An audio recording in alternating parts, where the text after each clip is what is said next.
Muy buenas noches a todos los amigos de la librería La Montaña Mágica. Sed bienvenidos a un nuevo capítulo de Omnis Traductor Traitore, ese refrán que todos conocéis en el que se asegura que los traductores normalmente traicionan la obra original del autor.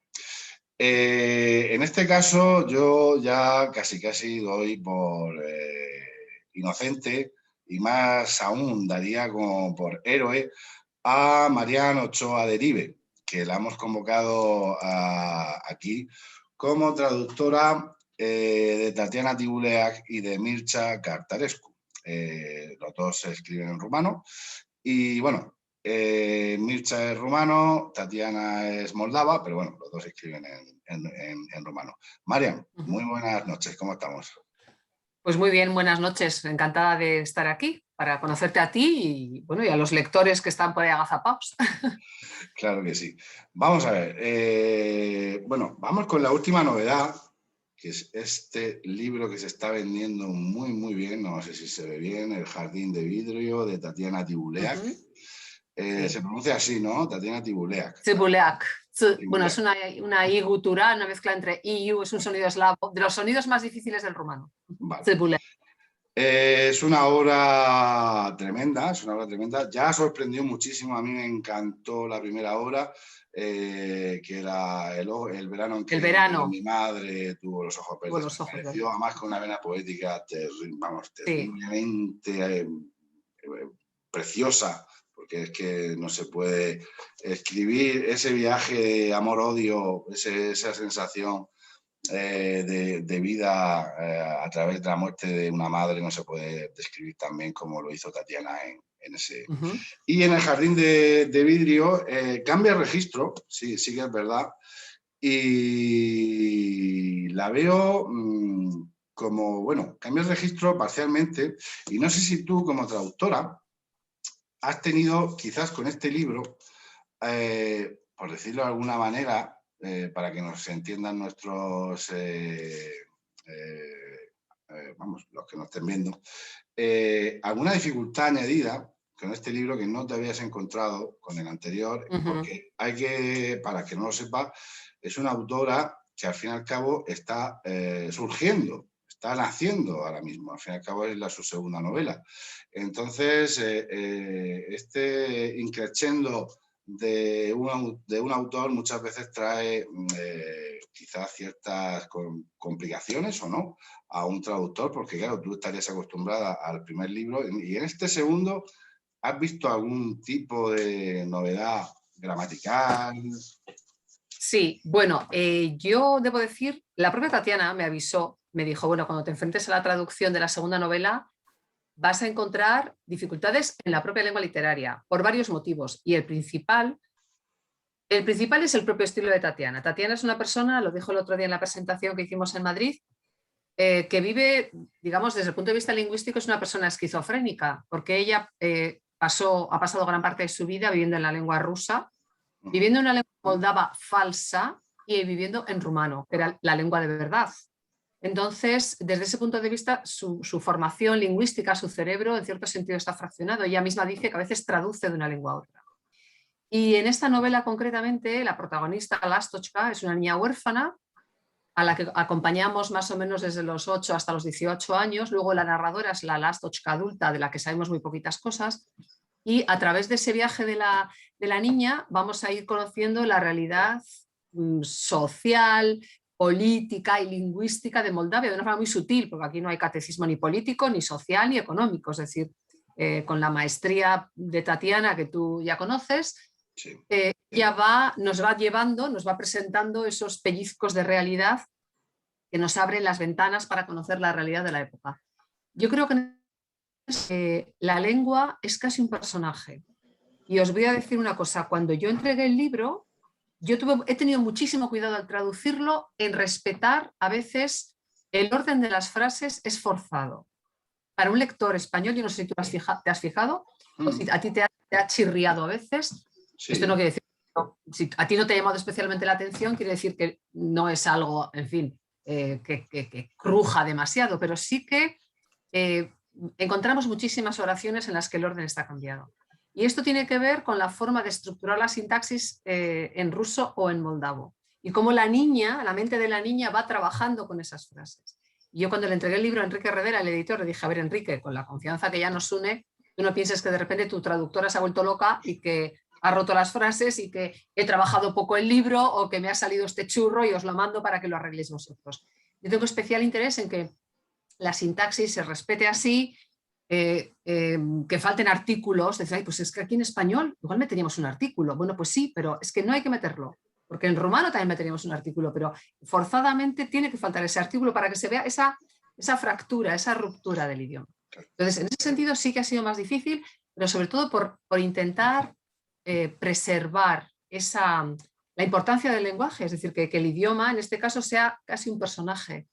Y bueno, yo creo que cuando el otro día releí el libro, porque ya me había dejado de él después de las múltiples lecturas que había hecho, cuando releí el libro para la presentación de Madrid, sí, vi que se respiraba esa lengua, que no es la lengua, digamos, estándar, sino que tiene esos giros, bueno, que Tatiana insistió en conservar en su obra. Y creo que en ese sentido estoy muy contenta, creo que lo hemos conseguido. Pues yo creo que es un acierto. Es un acierto quizás en otro tiempo, y por eso estamos haciendo este ciclo, quizás en otro tiempo el traductor o traductora que lo hubiera hecho no hubiese hecho, o sea, no hubiera respetado esa dualidad, esa esquizofrenia, como tú muy bien has dicho, que aquí traducido al castellano queda súper poético, realmente. A mí me gusta en el muchísimo la original poesía. también lo es. Sí, es que claro, el original es decir, el tono de Tatiana, como tú dices, respecto a su primera novela, ella tiene esa forma de ver la realidad. Es más, incluso fuimos a Enrique Redel y yo los que le pedimos esa breve introducción en la que explica un poco, porque aquí no tenemos ni idea de lo que pasó en Moldavia y qué pasó en el país, cómo desapareció cuando se pasó a formar parte de la Unión Soviética. Entonces, nos resultaba un fenómeno completamente ajeno, es decir, yo creo que para un lector no avisado, esta niña, ¿pero qué dice? ¿Pero cuál es la lengua moldava? ¿Pero qué es el rumano? ¿Pero de qué estamos hablando? ¿Qué jaleo de idiomas es este? Entonces le pedimos que ella preparara esa brevísima introducción. Ella se mostraba muy reticente, con buen criterio, porque yo creo que todo escritor defiende que el libro se explica a sí mismo, es decir, el libro está ahí y ustedes lo cogen, lo leen y sacan sus conclusiones.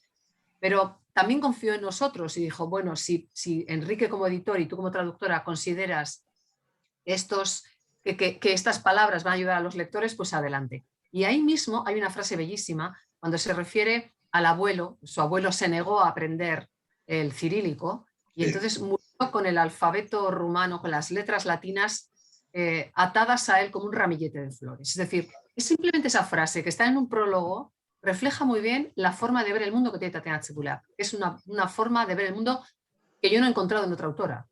Es un acierto lo del prólogo. Es así. Es un acierto lo del prólogo, que es un sí. acierto.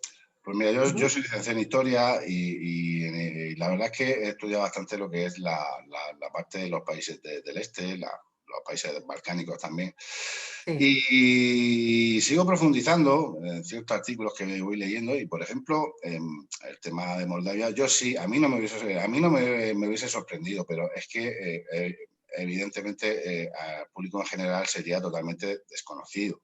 Vamos, sería muy desconcertante que eso fuera un problema, pero ¿de qué lengua estamos hablando? Pues sería yo me hubiese dado cuenta, pero podría pasar, por ejemplo, también con un actor lituano, también tienen ciertas luchas ahí muy políticas, no nos engañemos, porque al fin y al cabo... Sí, claro.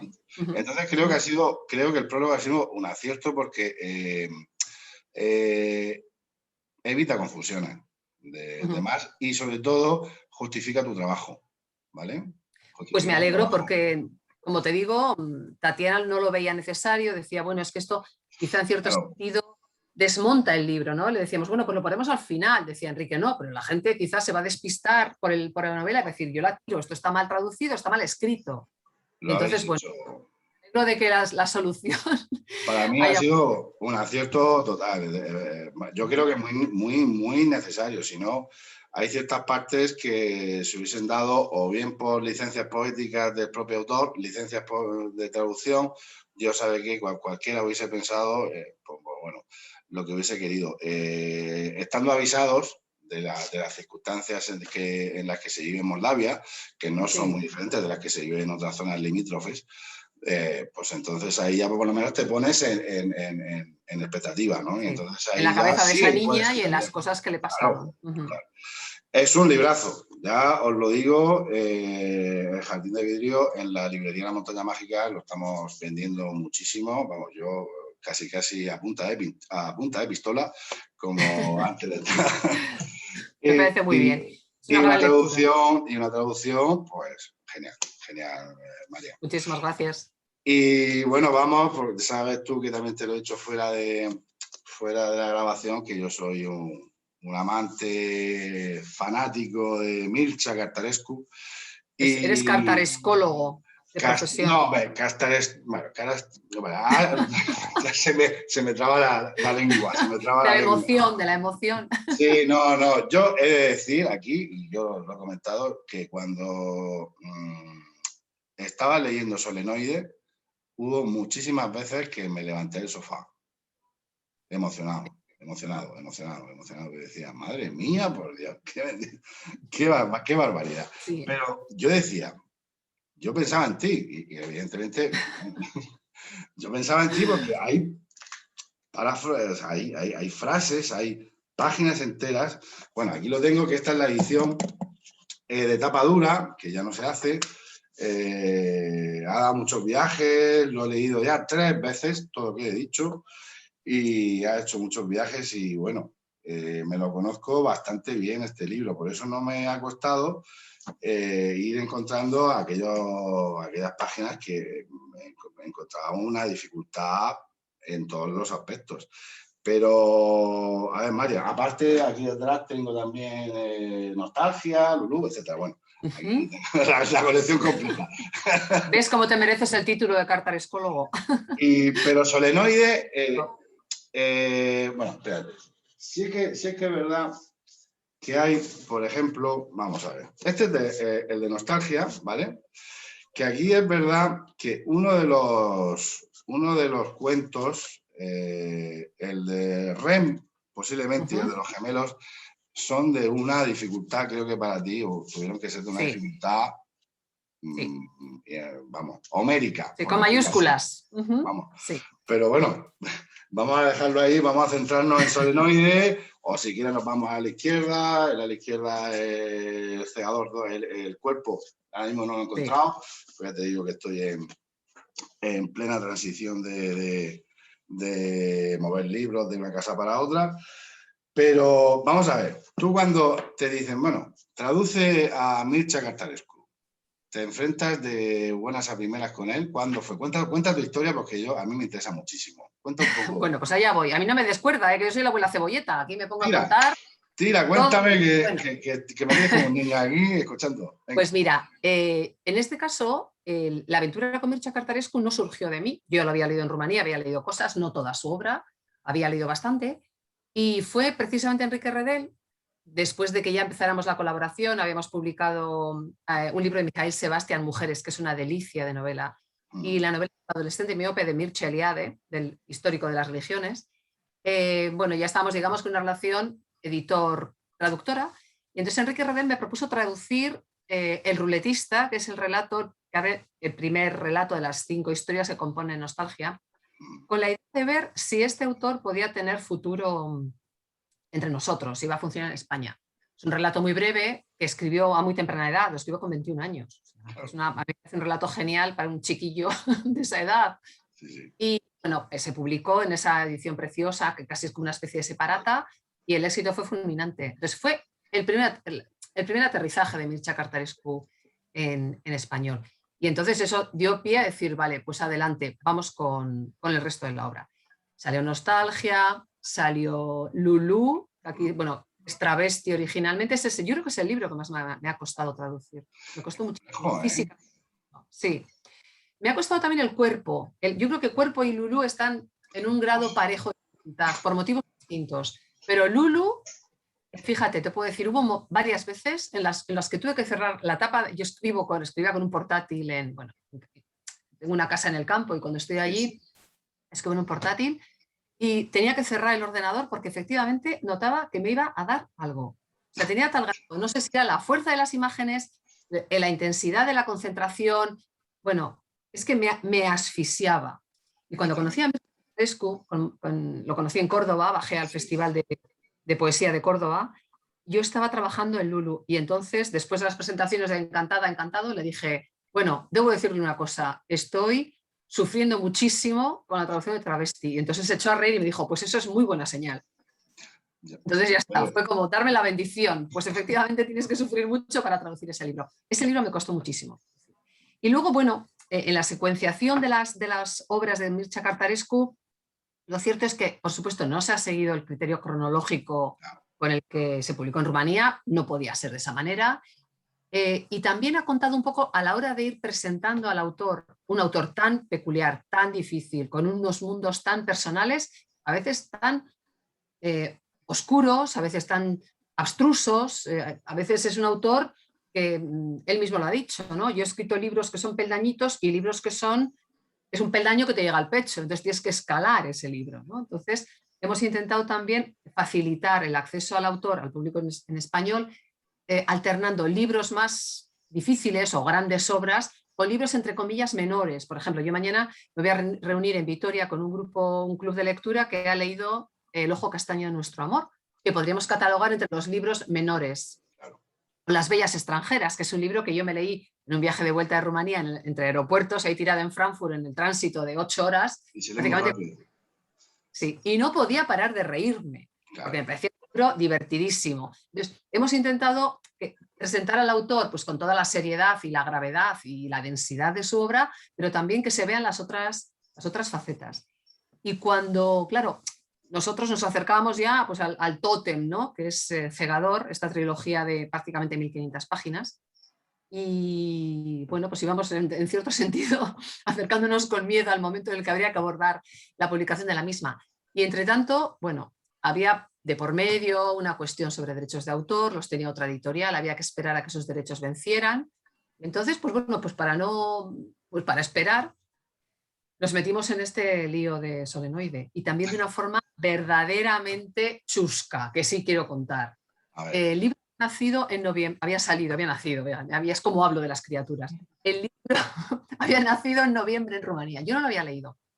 Había estado allí por Navidad y había visto, bueno, pues que era una novedad en las librerías, estaba el libro por allí. Es que ni me lo compré, porque yo decía, no, yo no me lo quiero llevar, voy a esperar que tengo que seguir adelante con el cuerpo en cuanto se pueda trabajar con él.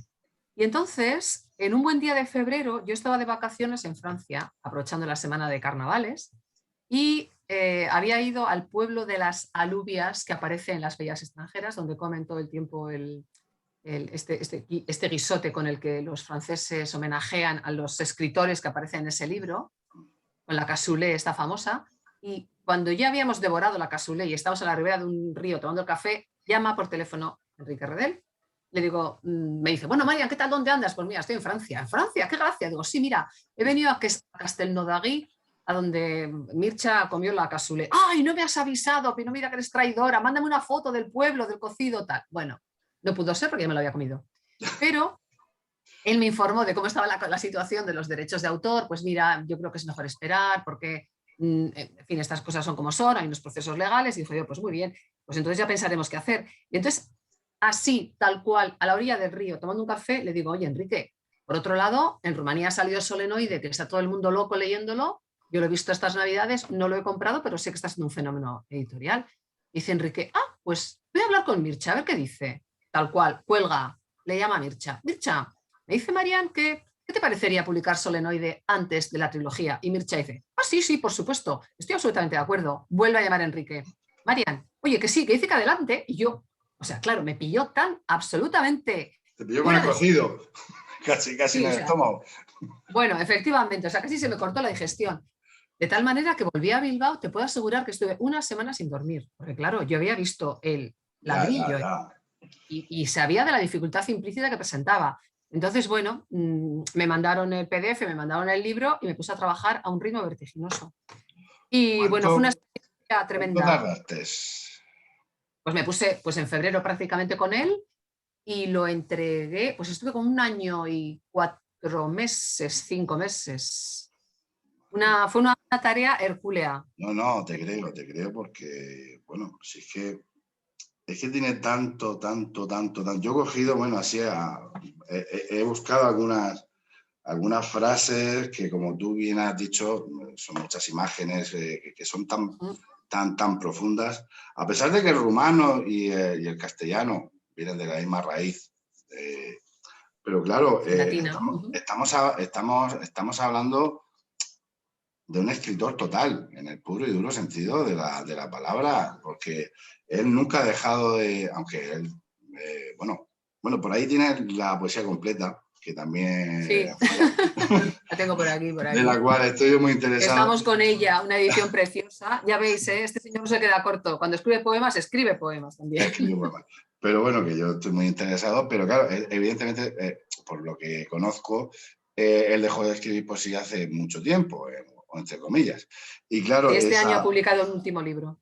Claro, y esa vena poética él la deja en su narrativa, que se extienda como si fuera realmente aceite. Entonces, claro, yo me imaginaba a ti diciendo, madre mía, pero bueno, yo muchas veces pensaba, leyendo este libro por primera vez, porque yo decía, esto es una de las mejores obras que ha salido como mínimo en el siglo XXI.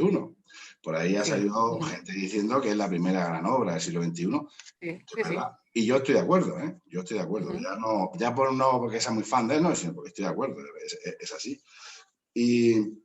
Pero claro, es que hay escenas de, por ejemplo, al principio, sobre la página 130, por ahí, la escena de la fábrica, cuando se va introduciendo en la fábrica, bueno. Así.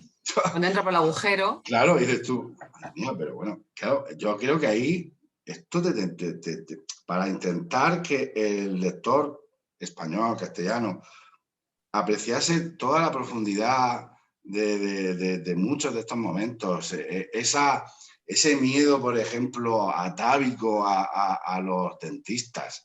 Es que, bueno, y yo comparto totalmente, me siento muy identificada con él, ahora menos, un poco más de vergüenza, pero de pequeña, para mí me siento muy identificada con las fobias. Yo creo que, no sé si yo he generado falsos recuerdos al traducir a Cartarescu, pero comparto ya muchas cosas con él. Yo he sido una persona muy onírica, tengo cuadernos de cuando era joven llenos de sueños, los dentistas para mí es dura. Y entonces comparto, es decir, me he sentido cómoda traduciéndolo porque comparto yo a nivel personal, tanto yo, Marian Ochoa Derive, muchas de esas obsesiones y de esos miedos, pero luego, claro, está su obra con las dificultades intrínsecas de esas imágenes que se acumulan, que entran unas en otras, claro. Una hipotaxis, no sé, pues frases de 20 líneas o de casi una cara o más. Esto es como revivir a Marcel Proust, casi. Sí. Sé que Cartarescu lleva esa línea. Pero, por ejemplo, en la parte donde, diríamos, esa exégesis, donde él se transforma en esa pequeña larvita que cae en la mano, eso tuvo que ser... Eso tuvo que ser horrible para ti, porque es súper difícil. Sí. Sí. Explícame un poco si sufriste o no sufriste de verdad, o disfrutaste más que sufriste, o cómo fue. Hombre, me parecía el bichito este, así como las arañas me gustan, no tengo problemas para traducir las arañas y lo que significan y esas arañas que ocupan la bóveda, que es el cráneo del autor y tal. Sí. Ahí me las arreglo bien. Lo de los ácaros me dio un poco de dentera. Pero bueno, dije, bueno, ya está, esto es Jesús, esto es ¿no? En fin, esta imagen tan bíblica, ¿no? Y tan poderosa de este ácaro, que es el que es enviado al mundo de los ácaros, ¿no? Se transforma en ácaro para bajar allí y decirles que yo voy a salvaros. Entonces, en estos momentos no recuerdo. El bichillo sí, luego me metía en internet, claro, pues en la sagrada Wikipedia, ¿no? Para ver cómo son los ácaros. Y ya decía, ¡ah! ¿Cuántas veces tuviste que hacer uso de información externa? Porque claro, Mircea utiliza muchos términos concretos que son específicos. Sí. Pero tengo la ventaja de que yo estoy rodeada de físicos. Mi cuadrilla es notoria. Entonces, yo ahí no tenía ningún problema. Os puedo asegurar que todo lo que aparece ahí está, vamos, científicamente. Los politopos son los politopos. Bueno, todos los términos científicos, que ya los he olvidado, muchos la vida de las matemáticas estas, las señoras que se inventaron estas figuras geométricas tan complejas, todo eso está cuidadosamente, y las partes de los elementos, todo eso está científicamente cotejado y perfectamente, bueno, ahí no se escapó ni una coma, todo el mundo estuvo, cuando yo tenía dudas, pues pedía sopitas a mis amigos y ellos, bueno, estaban encantados, claro, de decir, pues mira, pues sí, pues tiene razón, pues no, pues tal. Bueno, aquí lo he simplificado un poquito, tampoco sería así. Bueno, a ver, es un escritor, no es un matemático, no me volváis loca, yo ya tengo lo mío. Entonces, esa parte, por ejemplo, la pasé bien porque, pues porque conté con esa ayuda, decir, esa referencia, decir, bueno, yo creo que gramaticalmente quiere decir esto, pero ¿estaré diciendo alguna tontería? O no será este el verbo que hay que utilizar para hablar de este fenómeno matemático. Pues ahí tenía yo al batallón de físicos con todas las velas desplegadas. O sea que... Y también que cuando yo empecé este proyecto, estuve con Mircea, porque yo creo que fue en el momento en el que estábamos presentando uno de los libros en Madrid, y entonces ya estábamos en marcha con este proyecto, y él me dijo una cosa que me resultó muy útil y que tú como gran lector la vas a entender. Él me dijo, mira, el solenoide te va a costar traducirlo por la dimensión del texto, por el volumen de páginas, pero sin embargo, como estructura narrativa es mucho más fácil que el cuerpo, porque Solenoide es un libro que crece, es decir, que va abriendo, o sea, es un libro que crece en vertical. Sí, sí. Entonces tú vas a ir viendo cómo esas etapas el libro asciende y te va a llevar de forma natural. Sin embargo, Cegador es un libro rizomático. Entonces, él dijo, no recuerdo exactamente, pero creo recordar que dijo que se abrían 400 historias y que al final de la obra se cierran todas. Él, además hizo un gesto muy gráfico, que decir, bueno, se abren todas esas historias, o sea, en 400 serían 40. Bueno, 40 puede haber... dentro del libro, pero ya te digo que siendo cartaresco puedo decir, puedo lanzar la que tú quieras. Todo es posible. Y entonces él dice, y al final, cada una de esas historias se van a ir cerrando, ¿no? Y hacía clic, clic, clic, clic, clic. Entonces, bueno, pues estamos en eso, ¿no? Cerrando las historias porque ahora mismo estoy traduciendo el ala derecha. Yo ya me he metido en el ala derecha. El ala derecha. Sí. Claro. Y es verdad que a mí el cuerpo me pareció más difícil de traducir que el solenoide. Yo con el cuerpo lo he pasado mal. Mal por la densidad del lenguaje. Sí, la verdad es que es denso. Complejo. Es complejo y además, pero aún así refleja muy bien lo que yo, la verdad, me ha encantado. Estoy deseando ver a la derecha, pero a mí no sé si, es que tendríamos que tener aquí a Mircea, y yo, claro, no he tenido oportunidad de hablar con él, porque cuando en la tercera parte del ala izquierda, sí que me parece una parte muy difícil, muy diferenciada de las otras dos partes del propio libro de la izquierda. Sí. No sé si tú estarás de acuerdo conmigo en esa especie de, digamos, símil, metáfora de la vigilancia estatal, por decirlo de alguna manera, o de la presión que se podía presuponer o suponer o sobrellevar de la vigilancia en Rumanía en época comunista, por lo menos así la entiendo yo, porque hay muchas metáforas en la tercera parte de este libro. Claro. Hay muchas. Yo no sé aquí si a ti tú te sentiste realmente cómoda, porque claro, telita con la tercera parte de la izquierda, porque es complicada, ¿eh? Yo me la tuve que leer dos veces para hacerme un campo de visión completo de lo que realmente quería expresar. Así de buena primera, así de lectura, aunque fuera pausada, cuesta un poquito, ¿eh? ¿Te costó? Mira, es curioso. Sí, sí, a mí sí me costó, ¿eh? Sí. Al igual yo que la primera tengo parte, ese recuerdo. Al igual que la primera parte, que cuando aparece la batalla zombie, que bueno, eso es maravilloso. Cuando pasan el río, el río helado, las mariposas. Hay que ser cartaresco para hacer una cosa tan moderna, tan postmoderna, y que no resulte, digamos, cutre. Es una belleza, diréis, pero que estáis hablando de una batalla total, zombie, es una belleza total, es increíble. Es una cosa, yo no sé si tú la habías leído ya, esa parte supongo que sea. Sí, yo había leído ya, había años ya que lo había leído. Claro. Pero es muy interesante, supongo que eso te lo han comentado otros traductores, porque yo es que soy dos personas distintas cuando leo un libro a cuando traduzco el libro. Es decir, cuando tú dices, ¿te ha costado? Bueno, pues igual me costó cuando lo leí, probablemente me costó, porque además estaría menos acostumbrada al mundo de Mircea Cărtărescu. Pero cuando lo traduzco es que estoy como a otro nivel, es decir, no sé cómo decirte, o sea, Sí, sí, no me sí. preocupa entenderlo, luego voy a ver yo la coherencia total, ¿no? Es que estoy como, a veces lo he dicho en algunas entrevistas, es una cosa que me da un poco de apuro, ¿no? Pero estoy como una especie como de trance. O sea, cuando traduzco a Mircea Cărtărescu es como que, así como él dice que él escribe sin tachones, sin corregir, bueno, pues yo puedo decir, yo sí corrijo, sí tengo tachones y sí vuelvo sobre el texto muchísimas veces, pero también te puedo decir que escribo como una especie como que veo la imagen y veo y entro en el texto. Entonces no tengo esa sensación de si lo estoy entendiendo o no. O sea, en una lectura como lectora, pues yo ya negocio con el texto y soy lectora, pero cuando estoy traduciendo, pues ya estoy como estoy como trabajando con los andamios del texto. Entonces me están preocupando otras cosas, no me está preocupando el sentido. Y luego el sentido ya vuelvo al texto, pero como te digo, mi forma de trabajo es muy... Yo no soy de esas traductoras que cierran, porque he oído que otros lo hacen, que traducen una parte o traducen un capítulo, traducen una página y lo dejan traducido. No, no, no. Yo puedo leer, pues yo habré leído Solenoide, pues te puedo decir, a pesar del poco tiempo que tuve, lo he leído por lo menos 4 veces entero y desde luego cada vez que iba traduciendo vuelvo continuamente atrás para ir captando una y otra vez la coherencia del texto. O sea, porque en textos tan complejos cualquier cosa que dejes por ahí abre tantas puertas y como dice él, ¿no? Abre tantas historias y simplemente el nombre que le puedas dar a algo en un momento determinado lo tienes que recuperar si Sí, aparece sí, sí, después. sí.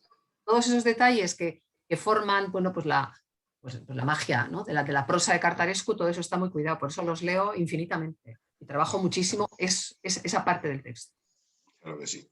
Vamos, yo tengo claro que tu relación con Mircea tiene que ser casi, vamos, de hermandad, casi que sí. ¿Cuántas veces has coincidido con él? O sea, ya por curiosidad. Muchas. Muchas, ¿verdad? Siempre que ha venido a España, siempre. Siempre que hemos presentado los libros, todos los libros, porque hay Enrique Redel sí que hizo una apuesta rotunda por Mircea Cărtărescu. Es decir, las primeras veces lo invitó incluso él como editor, Sí, no sí, sí. contaba acciones. Y yo creo que toda la fama de Mircea Cărtărescu en España y, por supuesto, en Sudamérica, donde bueno, se ha convertido prácticamente en un escritor fetiche, en un tótem Sí, de sí. los escritores sudamericanos, se debe, bueno, en buena medida, ¿no? Aparte de, por supuesto, la calidad indiscutible y la genialidad del autor, que es un fenómeno único, al empeño y al trabajo de Enrique Redel, que ha confiado en este autor y lo ha lanzado, es decir, ha apostado por él a caballo ganador y lo ha hecho desde el principio. Entonces, hemos hecho muchísimas ruedas de prensa, hemos hecho infinidad de entrevistas. Te puedo decir que en una de las presentaciones hicimos 11 entrevistas antes de la presentación en la librería Alberti. O sea, llegamos los dos en estado de extenuación total. Pero ese trabajo tan intenso con el autor, a mí me ha servido para aprender muchísimas cosas sobre su obra. Porque aunque a veces las preguntas de los periodistas son repetitivas, no rascan asuntos muy profundos o muy concretos sobre el texto, sí que van calando para mí como traductora cuestiones que me ayudan a resolver muchos problemas. Por ejemplo, Mircea Cărtărescu dice que para él, como muy bien has dicho antes, él dejó de escribir poesía, pero sus obras son poesía. Y eso es así. Es Eso decir, está tú lo has claro. visto, Eso está sus claro. obras son poesía. Entonces, la frase de Mircea Cărtărescu se basa en el ritmo y en la selección de las palabras. Y ese es el principio con el que yo trabajo. Es decir, yo trabajo con que cada frase tiene que sonar como tiene que sonar.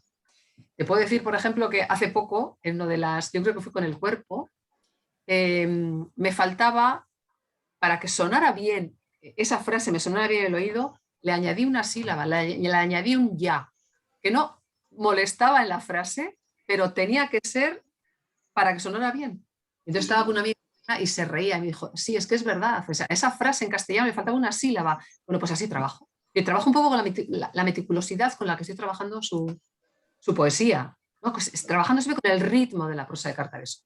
Entonces yo en ese sentido estoy muy satisfecha con el trabajo. Lo tengo que reconocer. Hombre, yo te tengo que felicitar. No quiero pecar de falsa modestia, pero No, no, yo no. no, porque decía, ay, no, porque fíjate, no, a ver, yo sé que trabajo mucho sus libros y yo creo que bueno, pues que el enfoque que yo estoy dando, que es el enfoque basado en la fuerza de cada palabra, en mantener ese ritmo, lo he aprendido de él, es decir, de cómo ve él su propia obra y cómo quiero yo que vosotros la leáis en castellano. Y la disfrutemos, que la disfrutamos Y la muchísimo. disfrutéis, la disfrutéis. Y de vez en cuando la sufráis como yo. Yo te puedo decir, Para sufrir. yo te puedo decir que cuando fui, bueno, yo recomendaba solenoides, bueno, yo he vendido solenoides a muchísimas personas que quizás a lo mejor no debería habérselas vendido, pero bueno, yo se convirtió casi en una sesión de librero. Personal. Y, sí, es algo personal que yo tenía que vender el libro, tenía que descubrir qué tipo de lector. Y hubo gente de verdad que entraba a la librería, se ponía delante un poquito más allá del mostrador y era como, me decían, Vicente, gracias. Porque ya decía, si no hubiese sido por ti, yo no conozco a este hombre. Es decir, si no hubiera insistido tanto, también es verdad que hay gente que está acostumbrada a otro tipo de literatura. Hombre, es verdad, es lo que te decía, ¿no? Como él mismo decía, es que bueno, hay libros que son... Eso tiene sustancia en todos los sentidos, claro. Por dentro y por fuera. Pero sí que es verdad, claro, que yo veía Marian Ochoa derive y pim pam y pim pam. Y entonces yo decía, bueno, cuando acaben, porque yo creo que sería casi de justicia divina que le diesen el premio Nobel a Mircea Cărtărescu. Yo así lo pienso, así lo digo. ¿Y yo? Debería, bueno, que realmente estuvimos hablando de esto ya, pero creo que deberíais ir todos los traductores de todos los idiomas junto con él a Estocolmo y que os dirán también un premio o algo, porque sí. Porque vaya ya te dije el otro día que lo hemos hablado cuando nos hemos encontrado los traductores pues al noruego, al sueco, al alemán, al húngaro. Cuando nos hemos encontrado en festivales de literatura en Rumanía, siempre decimos, bueno, Mircea, cuando te den el Nobel, vamos con el rebaño de traductores. Y bueno, para mí sería emocionantísimo. Yo creo que si esto pasa, yo voy a llorar. No soy de lágrima fácil, pero bueno, en fin, después de las horas, las horas que le he dedicado a este señor. Bueno, que me han dicho que es muy simpático. Es muy simpático y es un encantador de serpientes. Es decir, él crear un ambiente de fascinación en la sala en la que está, que todo el mundo está como en una especie de trance místico. Es un gran contador de historias. Yo tengo bueno, ya que lo conoces, voy a salirme un poco ya de lo que es la temática y te voy a hacer preguntas sobre él porque ya es que me pica la curiosidad. ¿Tiene realmente tanta manía por el gigantismo? ¿Tiene algún problema con las personas altas? Porque si te das cuenta hay una especie, ¿no? Pero si te das cuenta hay una... Salen muchos gigantes. Bueno, aquella cena, por ejemplo, el propio solenoide, cuando pisa, sale... Pero sí que hay como una especie de referencia, siempre referencia al gigantismo. También hace mucha referencia al mundo gitano, que eso es muy normal, porque... Sí, eso es propio de la cultura popular rumana, sí. Pero no he comentado que tenga manía a las personas altas, ¿no? Ni nada, ¿no? No, mira, es muy gracioso porque él... Digo, a ver si un día nos conocemos y no me mira la cara. 1,94 mides tú. Está bien. No, fíjate, cuando estuvo en San Sebastián, fuimos a una entrevista a la radio allí a Miramón, entonces bajamos en taxi, llovía muchísimo y estaba Enrique Redel esperándonos en un bar precioso junto a la brecha, lleno de pinchos al mediodía, bueno, una maravilla, pero diluviaba y nos metimos corriendo. Y era de estos bares antiguos con una barra muy alta. Entonces estaba un bar lleno de señores donostiarras, estupendos, con su chapela allí metidos, gente mayor, jubilados, todos tomándose un chacolí con un pincho, cosa que hacían ellos, estamos en julio, el día era malísimo, pero bueno, estaba la gente tomando algo, pero casi todos señores mayores. Y claro, la barra era muy alta. Entonces, Marian, ¿pero qué pasa? ¿Por qué está el vaquero? Digo, pues Mircea, esto es la vida de aquí, nosotros salimos y tomamos pinchos y tomamos chacolí. Bueno, le encantó la idea, le encantó el chacolí, se lo pasó muy bien. Pero luego yo asisto a una cena con otros escritores en Bucarest con motivo de la publicación precisamente Solenoide, fue el primer país al que se tradujo, fue España, y entonces nos invitaron, la editorial Humanitas nos invitó a Enrique Redel y a mí a lanzar, digamos, allí, a presentar cómo había funcionado el libro en España y, en fin, un poco como homenaje al esfuerzo del editor. Y entonces, pues luego salimos a cenar algo. Entonces él empieza a contar diciendo, pues bueno, yo sí, soy de Bilbao, soy vasca, y dice, es que los vascos son pequeñitos, pequeñitos. Yo, claro, lo miro y digo, "Cha, ¿qué estás diciendo?". O sea, si tú eres más bajito que yo mido 1,70 m, 1,71 m, digo, a ver, soy una señora de tamaño medio alto para ser, bueno, en fin, Sí, las sí, chicas, sí. pero bueno, soy una persona más bien alta. Digo, ¿tú me estás diciendo a mí que los vascos, por favor, mírate? Así que no creo que él tenga nada con los altos. Al contrario, no, yo creo que a todo el mundo muy bajito. Vale, vale, no, no, no. Pero es No una. vas a tener ningún problema. No, No, pero es 100%. verdad que están los alargados estos, salen muchos relatos. Sí, claro, Sí. sale muchísimo. Y a mí la verdad es que, madre mía, es que nos podríamos tirar horas y horas y horas y horas hablando de Cartarescu y sobre todo de su traducción. Pero ahora mismo, para centrarnos, estás con su poesía a Con la su misma poesía que va a vez salir en otoño, y con una poesía el... no va a ser todo, 85 poemas más o menos, quizá al final, bueno, se reajuste el número de poemas.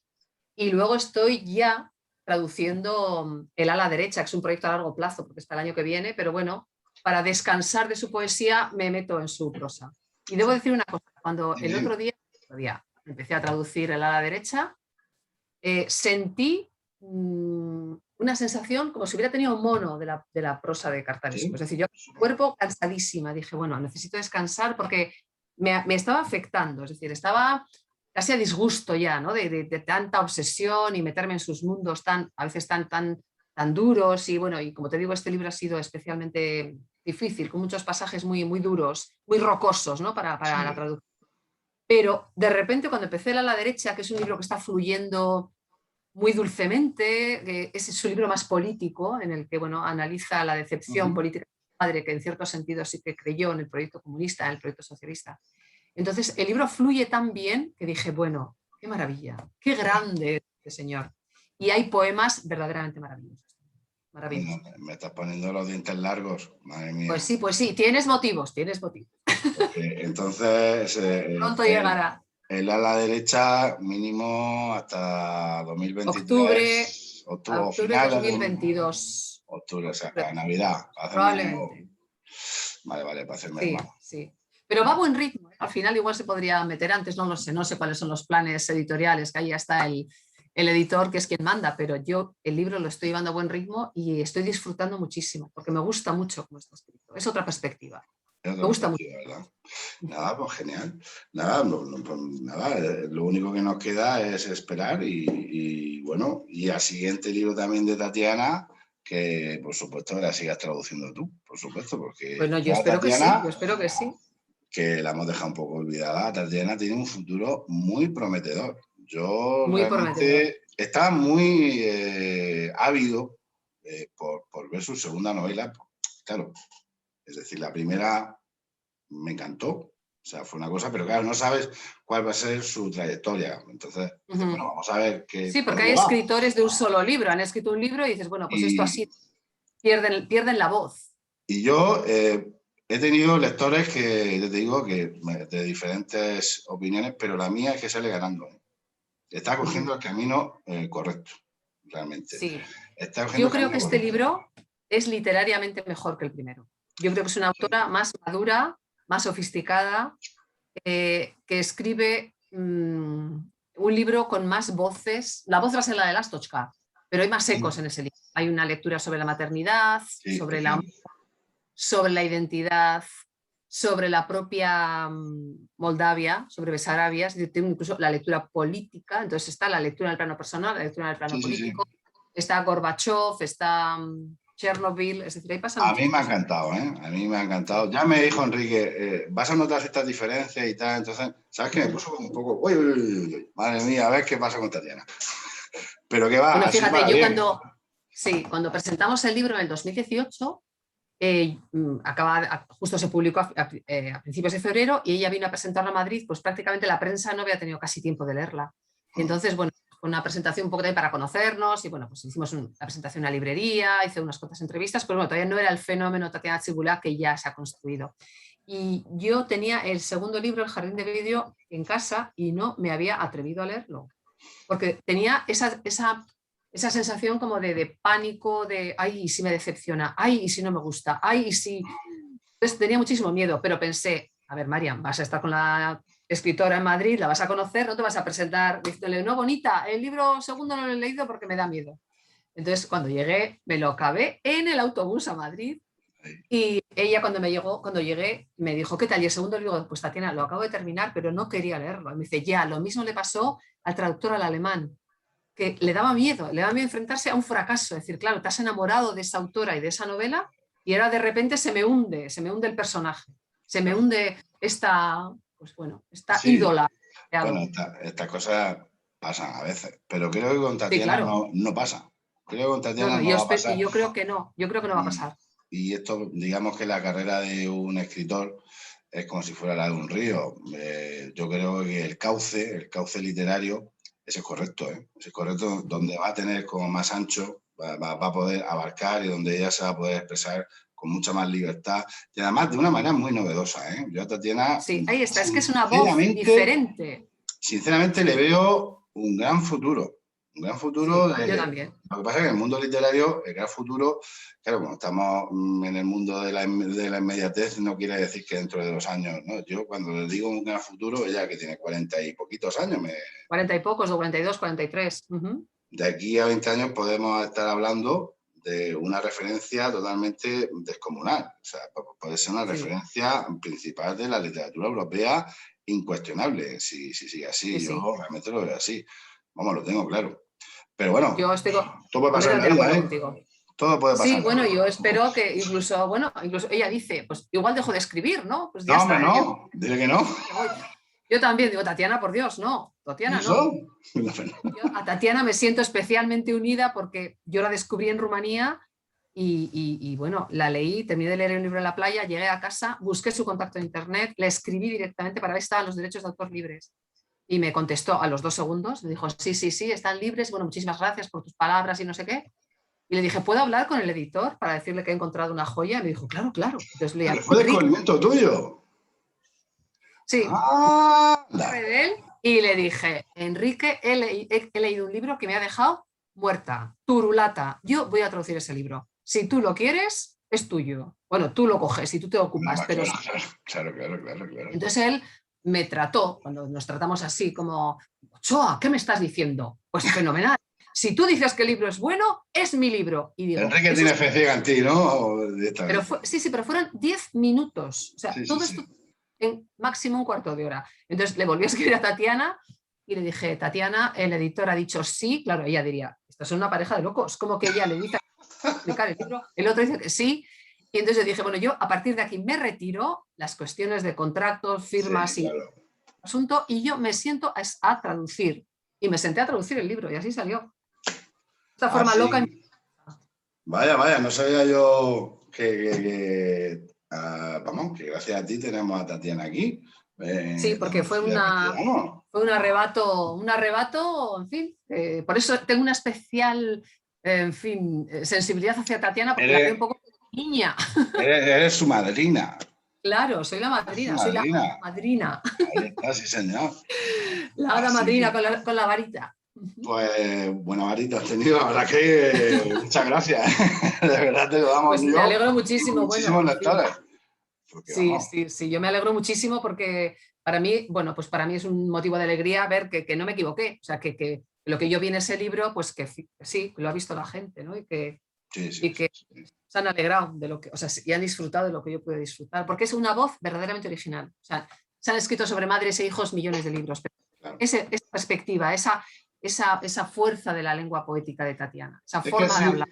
Así es como yo siempre vendía el libro del verano, porque decía, mira, hay muchas maneras, es un tema muy manoseado, es decir, un hijo que odia a su madre,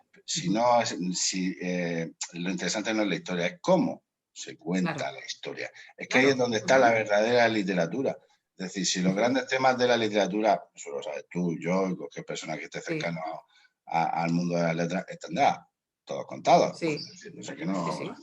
El caso es cómo lo cuentes, el arte, esa creación de esa voz tan original que tiene, en este caso Tatiana, que ofrece un aporte al lector inesperado. Porque claro, yo no me esperaba, por ejemplo, a una Tatiana. No sé si te comenté.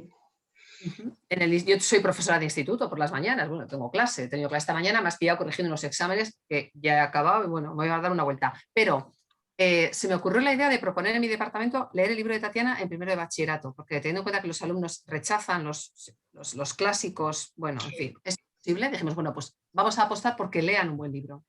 Es el segundo año que lo hacemos y es impresionante la respuesta. Todos los alumnos de primer de bachillerato leen el libro y yo luego me reúno con ellos, hago una especie como de, bueno, pues también tertulia poética, ¿no? Pues por ser la traductora y porque tienen la suerte de que una profesora del instituto sea la traductora, pues bueno, me reúno con ellos, hablo con ellos y hablamos del libro.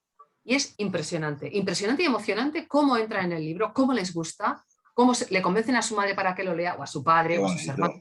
Es maravilloso. Entonces, bueno, pues sí, es un libro que llega a los lectores como estos angelitos de primero de bachillerato de 16, 17 años, a, bueno, pues a gente hecha y derecha que tiene mucho recorrido lector y que va a leer otras cosas en ese libro, pero es que los ecos están ahí y ahí está la medida de un gran libro. Pues no, madre mía, me estás dejando, y está muy bien que hagas esa labor y que sobre todo se introduzcan autores nuevos dentro del currículum, sobre todo. Eso Pues hay, sí.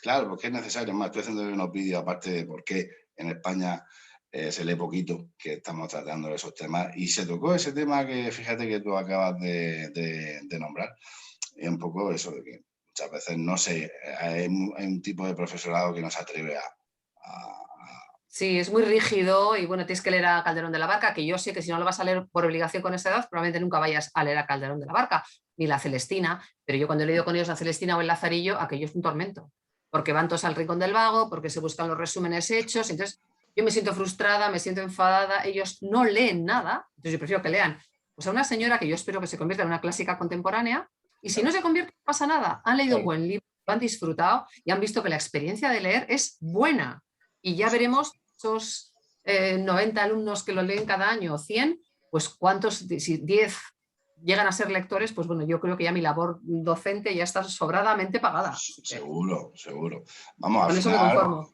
al final está claro que leer buenos libros nos convierte en mejores personas, eso lo tengo yo claro. Está claro. Eso lo tengo yo clarísimo y nos hace felices y nos hace ver la luz. Eso lo tengo claro. Sobre todo nos hace felices. Eso está en primer lugar. Pues mira que ha sido un placer, que tampoco vamos aquí porque podíamos tirarnos hablando. Bueno, yo espero que podamos vernos en directo y que podamos estar con Cartaresco en Cartagena, que seguro que esto pasará. Hombre, yo me acuerdo que me pegué un órdago una vez, le mandé un correo a Enrique, no nos conocíamos vamos, que ni siquiera nos habíamos visto, le habíamos mandado un par de correos electrónicos y estaba ya tan, que no es un órdago, o sea, que no era un farol, era decir, mira, te pago el viaje a ti, te pago el viaje a Mircha, os pago la estancia, pago lo que haga falta, pero este hombre tiene que venir a Cartagena. Enrique creo que dijo, vamos, de manera sensata dijo, no le voy a responder. Y no me respondió, diciendo, pues este chaval, bueno, pues, que va. Sí, ahora claro, Mircha está, yo creo que deseoso de viajar porque lo ha pasado muy mal con la COVID, como hemos estado todos. Bueno, yo creo que él también reconoce que ha pasado un proceso depresivo, pues porque lo sigo. Encima, él ha pasado muy mal. Y yo creo que ahora está dispuestísimo a viajar, está ya vacunadísimo. Y yo creo que a partir de ahora, así como una temporada en la que empezó a rechazar visitas porque, bueno, pues porque era desbordante, es decir, porque no podía atender a tantos, viajar tanto, resulta muy cansado, bueno, pues, en fin. Y se mostró reticente, pero yo creo que, en fin, ahora que vamos a salir todos como miuras, ¿no? A vivir la vida y a reunirnos y a celebrar la literatura y... Los locos años 20 del siglo XXI, pues, esto va a ser, madre mía. Eso es. Así que yo no diría que no. Es decir, que cuando el año pasado nos vino la COVID, teníamos una visita a Madrid, una a Málaga y una a Oviedo. Entonces había 3 visitas y terminábamos, pasamos por Santander y luego Bilbao. Imagínate qué locura, claro, es que si cada uno de sus viajes no puede hacer tantas visitas porque resulta maravilloso. Es que está, pero bueno, lo sé que está muy... Pero el Levante lo tiene, en el Levante no ha estado, es decir, no ha estado hasta en Barcelona, pero luego no ha bajado no ha bajado a Valencia, no ha bajado a la Comunidad Valenciana y no ha bajado a Murcia. Entonces, bueno, nada. Hay que hacerle la ruta. Espera los primeros. La ruta de Levante que empiece claro que sí. hacia abajo. Claro que sí.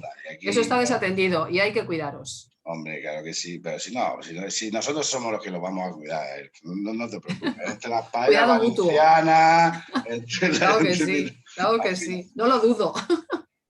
Bueno, ¿qué te va a decir, María? Ha sido un placer de verdad hablar contigo, ¿eh? He aprendido muchísimo, Bueno, pues, que lo sepas, ¿eh? He aprendido muchísimo. muchísimas gracias. Así... En fin, como digo, que nos podamos conocer, que sigáis disfrutando de Mircea Cărtărescu, de Tatiana Țibuleac y de otros autores rumanos, no solo los traducidos por mí, hay por ahí muchísimos autores de muchísimo valor y con unas voces originales, y los pobres, pues vienen de Rumanía, como dice el propio Mircea Cărtărescu, y es que no te reconocen ni el nombre, no saben pronunciarlo, no saben quién es, hombre o mujer, como dice él en el ojo castaño de nuestro amor, dicen, ven ahí Mircea, no saben si es un hombre, si es una mujer, si es un cactus. Entonces, bueno, pero hay claro, muchísimo. Porque Mircea, allá, y ya por terminar, ¿es Miguel o no? No, eso no tiene nada que ver, ¿no? No, es un nombre histórico, de esos nombres como que vienen de la Edad Media. O sea, son esos nombres de los... Creo que era el nombre de algún don Mircea cel Bătrân, que era uno de estos señores feudales o medio reyes, no humanos. Es un nombre que viene de antaños, es un nombre clásico, pues, don Pelayo, digamos, ¿no? Una cosa así. Una cosa, pero el nombre es bonito. El nombre es bonito, sí. María, un beso Vicente, enorme. pues igualmente. Un placer, de verdad. Y bueno, sigue traduce rápido, por favor. Sí, seguro, seguro. No tenéis que temer. Yo mientras pueda voy a seguir metiéndome en estos berenjenales hasta aquí, hasta el cuello. Así que eso está seguro. Y nada, y esperamos que le den el premio Nobel pronto, y lo vamos a celebrar muchísimos libreros. Ya sabes tú que hay muchos libreros que somos fanáticos de Mircea, porque es verdad. Y vosotros los traductores también. Vamos, espero que hay un grupo. No sé si a lo mejor tenemos un grupo de WhatsApp o algo. Que nos den la oportunidad, eso es. Nos tenemos que hacer un grupo de WhatsApp internacional, que nos den la oportunidad, es decir, que le den el premio, que nosotros ya sabremos celebrarlo. Exactamente. Somos gente María, de bien. Muchísimas gracias, Vicente. Y bueno, un beso enorme. Sabes, para lo que haga falta. Y ya sabes, Cartagena, en cuanto se pueda, tienes tu casa. ¿Vale? Muy bien, muchísimas gracias. Un beso gigante. Un abrazo. Chao, chao. Adiós. Hasta luego. Chao.